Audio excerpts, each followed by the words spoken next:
ஜோதிடர் திரு செல்வி அவர்கள் இணைந்திருக்கிறார். பல்வேறு விஷயங்கள் பற்றி ஜெயலலிதா அவர்களுடைய வழக்கு முதல் பல்வேறு விஷயங்கள் பற்றி தன்னுடைய பார்வைகளை வித்தியாசமான கணிப்புகளை தொடர்ந்து அவர் பகிர்ந்து கொண்டு வந்திருக்கிறார். திரு செல்வி வணக்கம். சட்ட ஆலோசனையில இரு தரப்புகளும் இருக்கிறாங்க. கட்டம் என்ன சொல்லுது நீங்க சொல்லிடுங்க.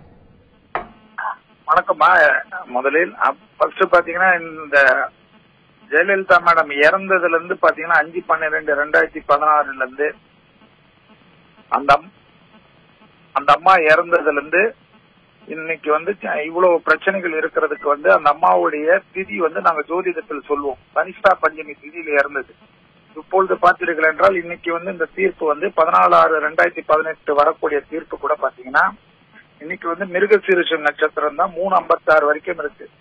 அதனால இந்த தீர்ப்பு என்னை பொறுத்த வரைக்கும் அதாவது சபாநாயகருக்கு வெற்றியோ அல்லது டிடி தினகரனுக்கு வெற்றியோ என்பதை தவிர இது ஒரு குழப்பமான தீர்ப்பாக தான் இருக்குமே தவிர 2 பேருக்குமே பேவரலா இவங்களுக்கு தான் தனிப்பட்ட முறையில் ஒரு தீர்ப்பாகவோ அல்லது இவங்களுக்கு ஒரு தீர்ப்பாகவோ இல்லாமல் இந்த தீர்ப்பு இன்னும் கொஞ்சம் அடுத்ததாக யாரை வைத்து பண்ணக்கூடிய அளவுக்கு இருக்கிறது தான் 65% சான்சஸ் அதிகமாக இருக்கிறது.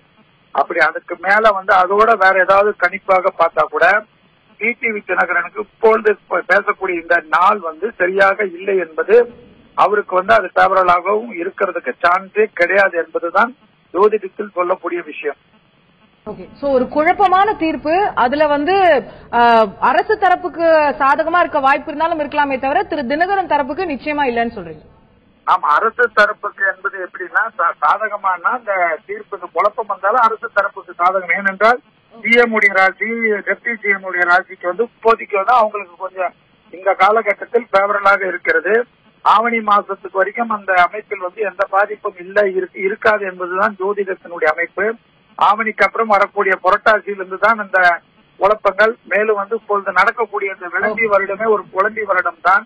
அதனால இது இன்னும் குழப்பமா தான் போகுமே தவிர இன்னைக்கு நடக்கக்கூடிய இந்த மிருகசீரிஷ நட்சத்திர தீர்ப்பு யாருக்கும் சாதகம் இல்லாமல் மேலும் நாட்களை கடத்துவதற்கு உண்டான சூழ்நிலையை தான் ஜோதிட ரீதியாக காட்டுகிறது.